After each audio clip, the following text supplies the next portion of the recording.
이승만 TV 시청자 여러분 안녕하십니까? 이영훈의 역사비평, 오늘의 주체는 경제의 정체입니다. 부제는 조선노예제 사회의 후과 1입니다. 지난 4시간을 통해서 저는 조선왕조는 노예제 사회다라는 결론을 내렸습니다. 연구자로서 제 인생에 있어서 상당히 중요한 선택을 했다고 생각하는데요.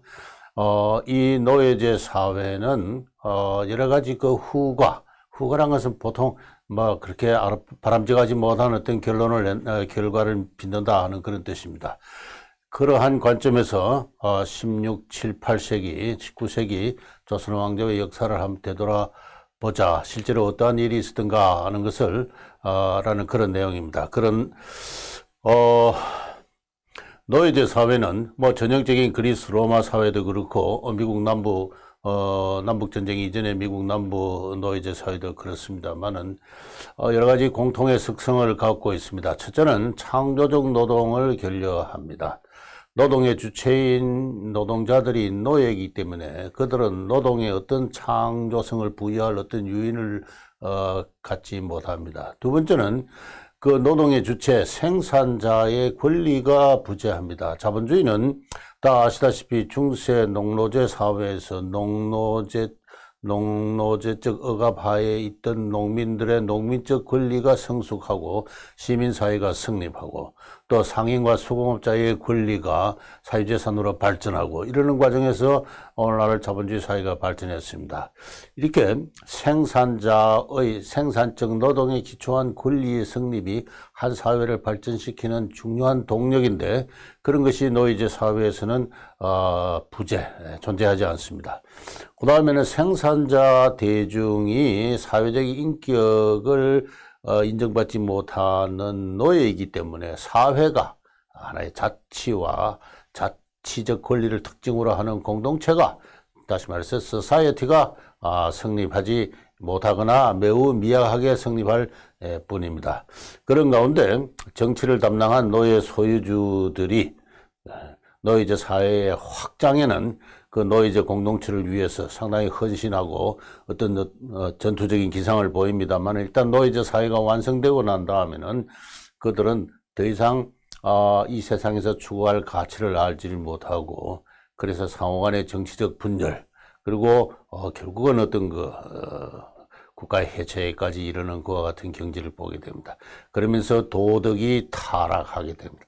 한 사회가 바람직하게 나아갈 방향에 대한 공통 감각이 없을 때 그 사회는 찰나적인 어떤 쾌락을 추구하게 됩니다. 그렇게 해서 대체로 도덕이 타락하는 가운데 노예제 사회는 스스로 헤어날 수 없는 막다른 골목으로 들어간다. 보통 역사학자들은 그렇게 이야기를 하고 있습니다. 이 노예제 사회에서는 스스로 이 노예제 사회의 권리를 깨기는 힘들고 뭔가 외부적인 충격이 주어져야 깨집니다. 로마 사회가 게르만 원시 문명의 신선한 충격을 받아서 깨지고 중세 사회로 이행을 했듯이 그렇습니다. 미국 남부 노예제 사회는 도덕적인 타락이죠. 주변에 북부라든가 영국이라든가 프랑스 등 어떤 서유럽의 어떤 발달된 어떤 그 인권 권리에 기초하는 그런 문명사회의 포위가 되어가지고 결국 해체되었다 이렇게 이야기를 할 수 있습니다.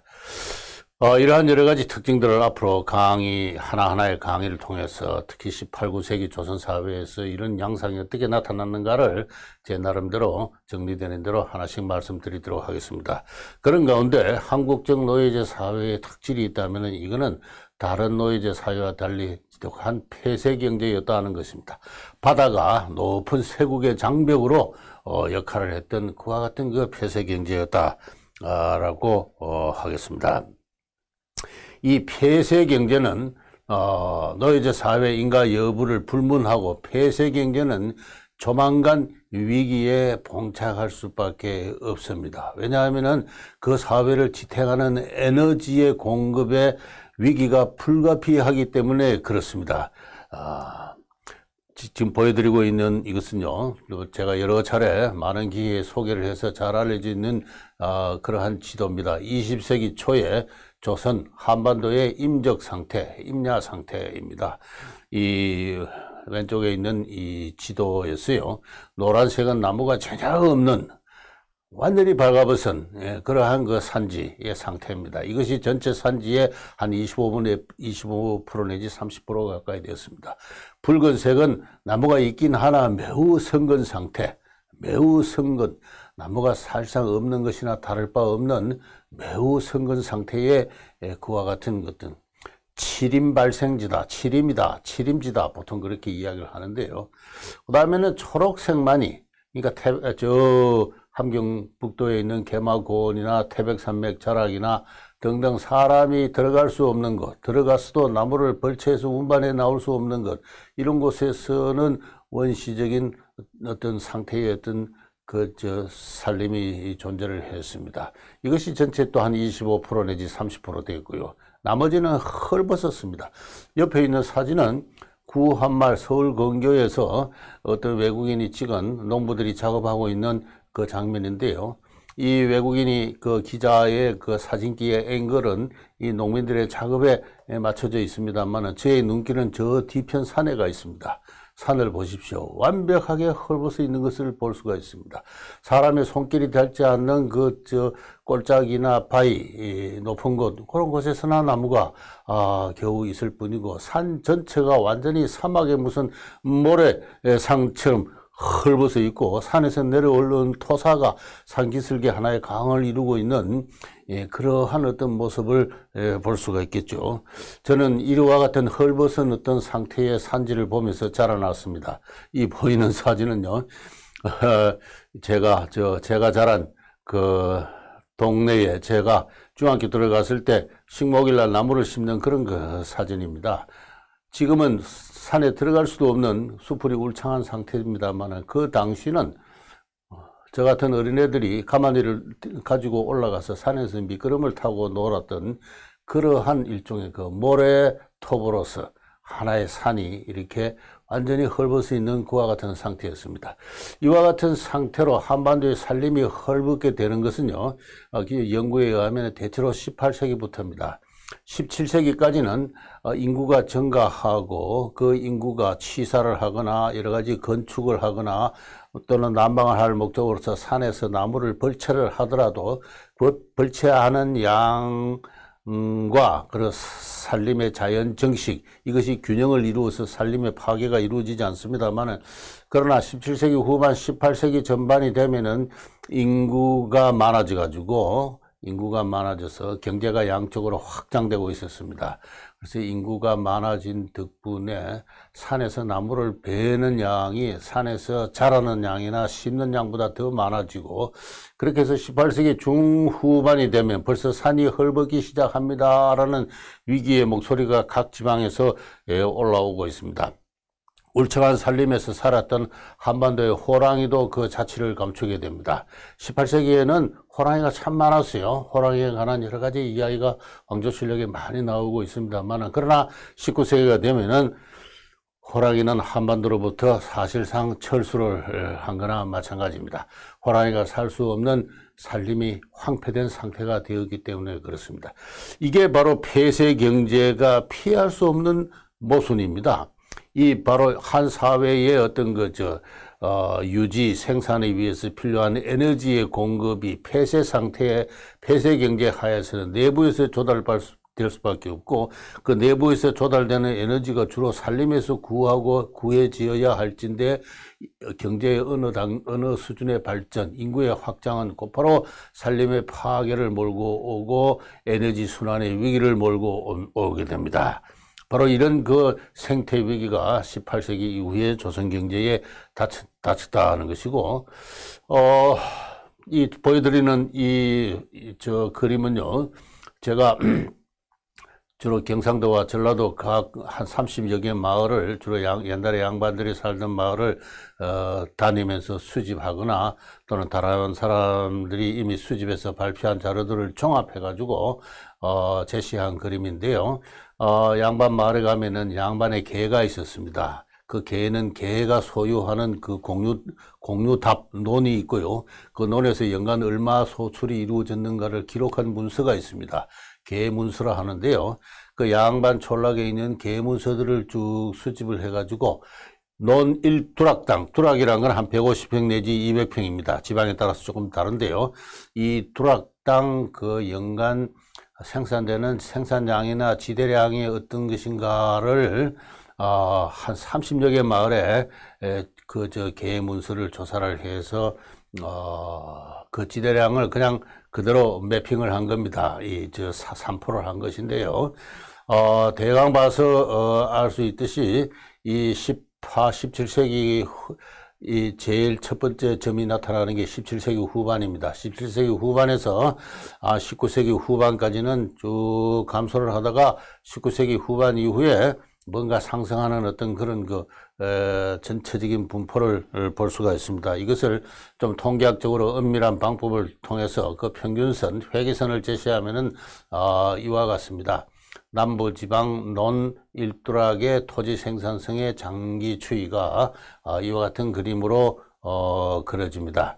17세기 말에서 18세기 전반까지는 막 그런대로 안정세를 누리다가 18세기 후반부터 쭉 들쑥날쑥 어떤 톱니를 보이긴 합니다만은 대체로 1880년대까지 1890년대 초반까지 계속 하락을 하다가 그다음부터 다시 상승을 하는 이와 같은 모습을 보입니다.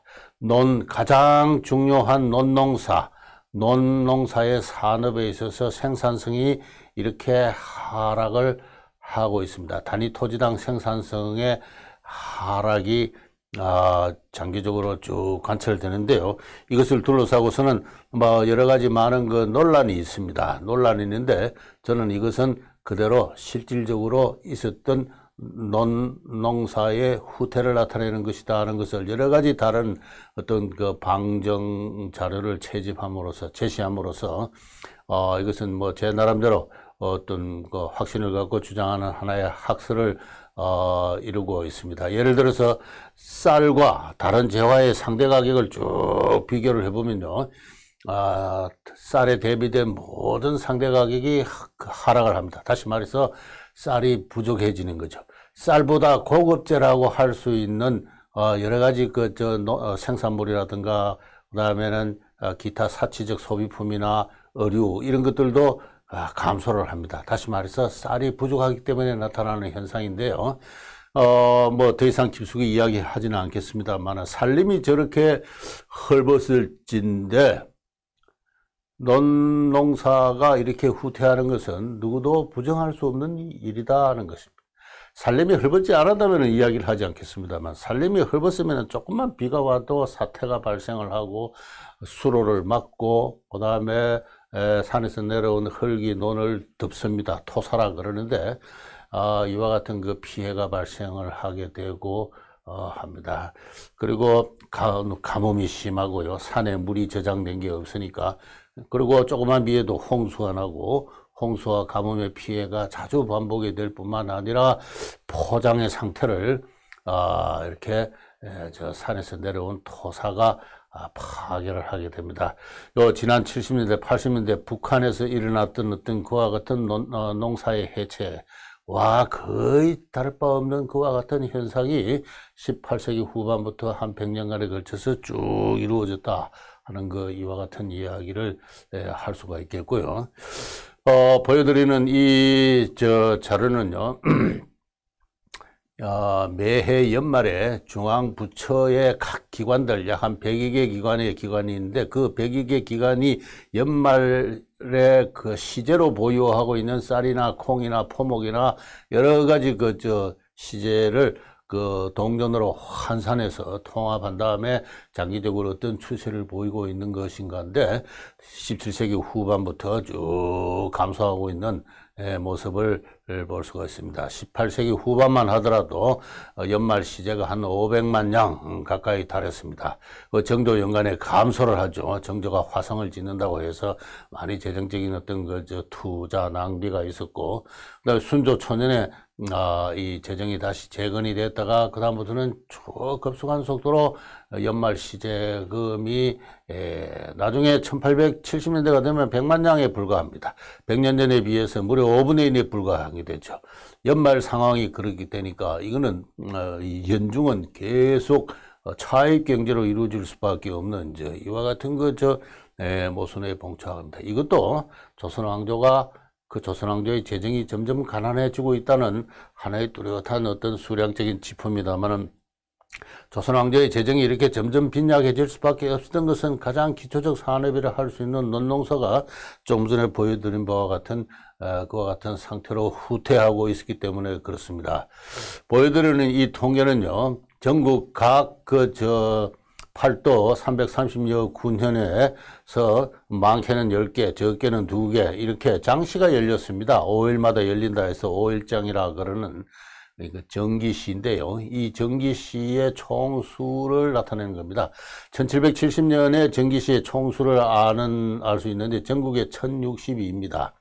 62인데 1830년이 되면 1052예요. 그런데 뭐 큰 변화가 없는 것 같지만은 그 내부를 들여다보면은 전라도에서 216에서 188로 그렇게 감소하고, 경상도가 276에서 268로 감소하고 있는 것을 볼 수가 있습니다. 전라도에서는 다소 심각한 어떤 이미 후퇴가 전라도에서 가장 먼저 시작했다고 볼 수가 있죠. 1872년이 되면은 전국 상황은 알 수가 없습니다만, 충청도, 전라도, 경상도 3개도만 보면은 충청도가 158에서 105로 무려 3분의 1이나 감소했습니다. 전라도는 188에서 169, 경상도는 268에서 237.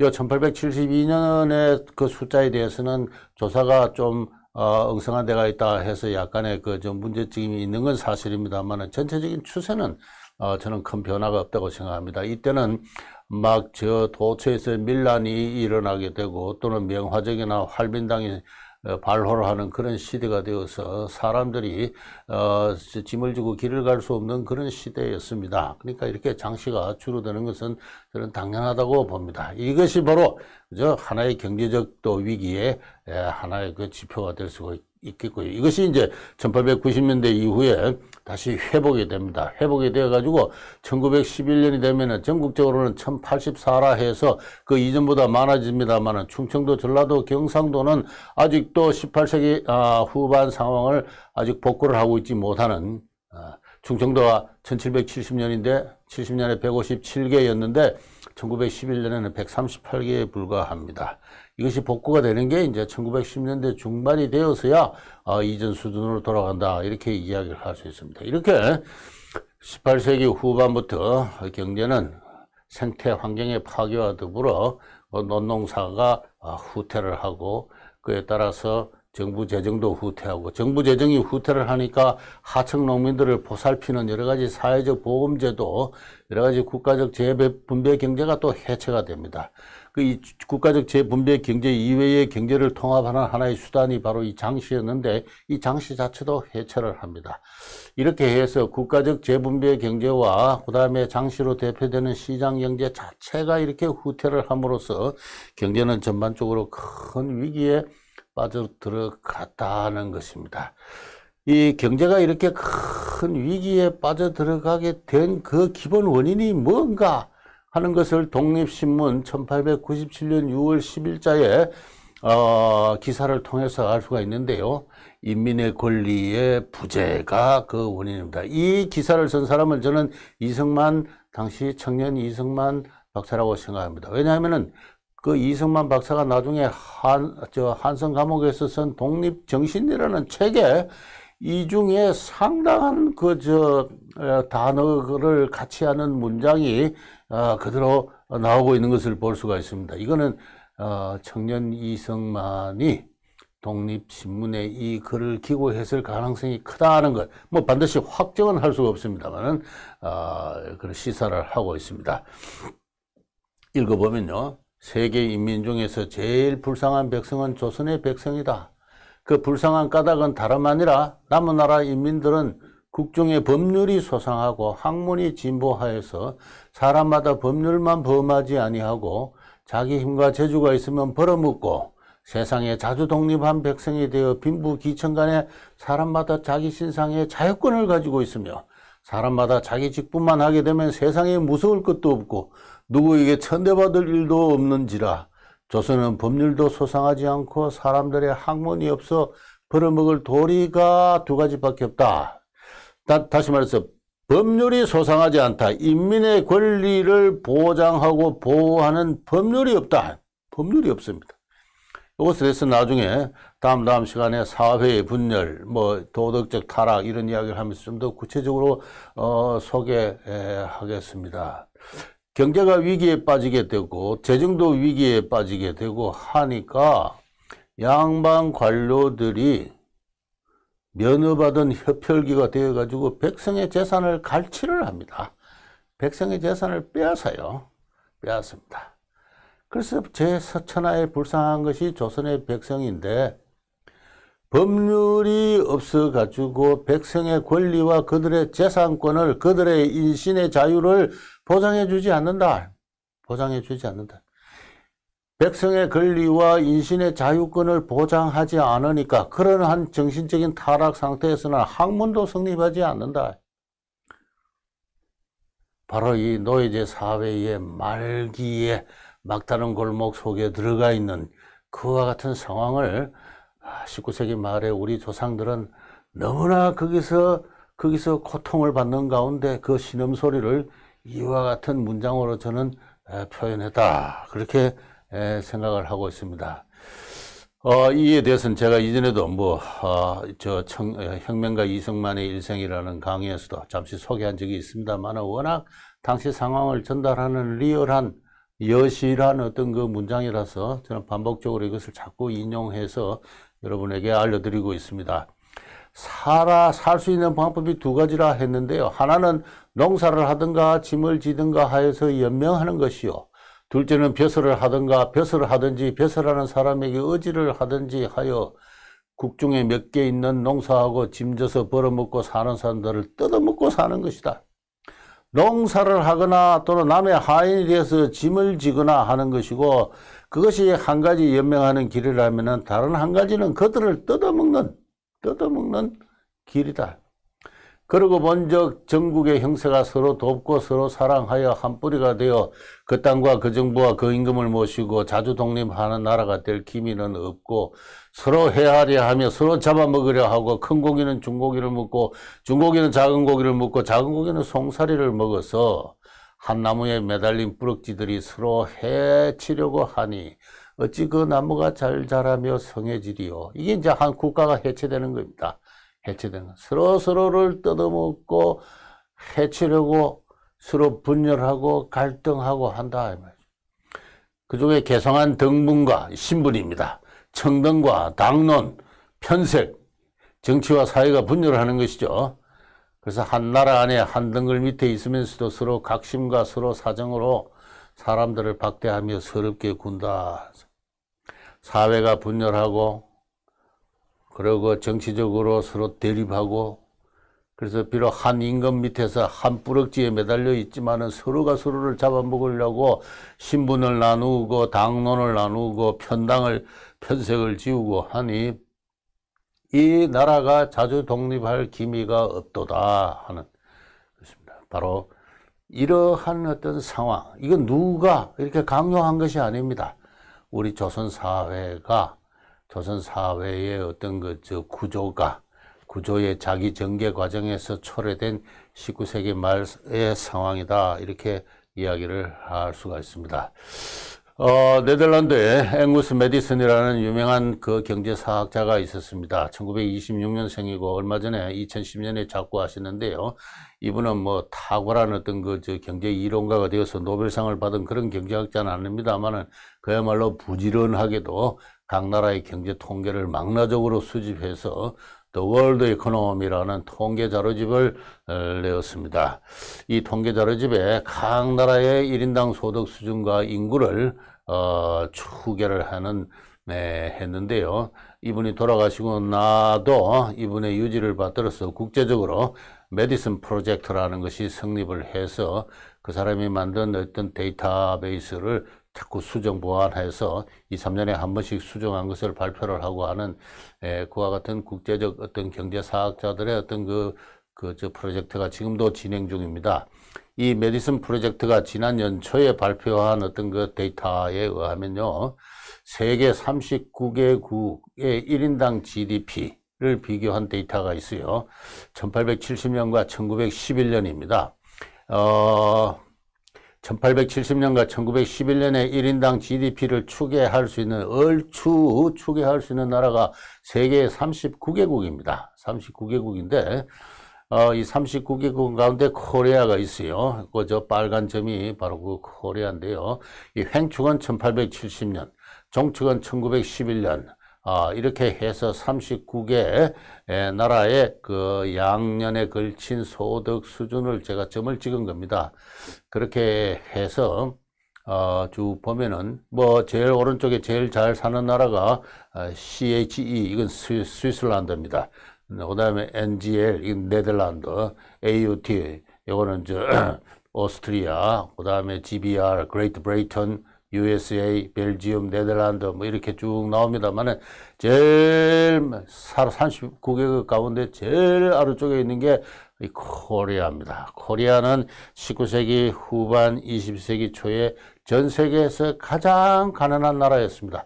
물론 이 소득 추계를 초계할 수 없는 어떤 많은 나라가 있습니다만은 그런 나라들이 여기에 들어온다 하더라도 물론 코리아보다도 더 낮은 어떤 지역도 있을 수는 있겠죠. 그러나 크게 말해서 코리아는 전 세계에서 가장 가난한 나라에 속하고 있었다라고 이야기할 수 있습니다. 그것이 바로 지금 이렇게 수량적으로 이렇게 증명이 되고 있는 것입니다. 그래서 이 독립신문에 나온 이 이야기가 세계 인민 중에서 제일 불쌍한 백성이 조선 백성이라는 그 당시 사람, 아마도 청년 이승만이 썼을 이 글은 100년 뒤, 무려 한 120년 뒤 오늘날에 와서 이렇게 수량적으로 증명되고 있는 겁니다.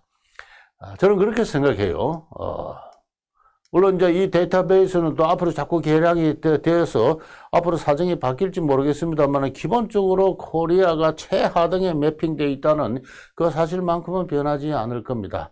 요 가격은요, 1990년 US 달러 가격이고, 그때 1990년 US 달러 가격으로 1911년 소득 수준은 1000달러가 되지 못했습니다. 600달러, 700달러 그런 수준에 불과했습니다. 대체로 뭐 더 자세하게 소개해 드릴 수는 없겠습니다만은 이와 같이 경제는 크게 말해서 18세기 중반부터 19세기 말까지 지속적으로 하락하고 있었고, 그 하락하는 나머지 19세기 후반이 되면은 심각한 위기가 발생을 하고 있었습니다. 이 위기가 극복되는 게 바로 앞서 보여드린 이 그림입니다. 1890년대 이후가 되면은 다시 이렇게 업워드 상승을 하기 시작하는데, 이건 다름이 아니에요. 시장이 열려가지고 일본으로 쌀 수출, 콩 수출, 뭐 여러 가지 수출 시장이 열렸기 때문에 그렇습니다. 이 그래프는 매우 단순하게 인류 역사에 있어서 모든 나라에서 벌어지고 있는 어떤 경제 발전 현상의 보편적인 진리를 보여주고 있습니다. 폐쇄 경제는 쇠퇴하고 개방 경제는 상승한다. 1890년대부터 일본으로 쌀 수출, 콩 시장이 열리기 시작하니까 사람들은 그제서 비로소 일을 열심히 할 어떤 인센티브를 갖게 되는 것이죠.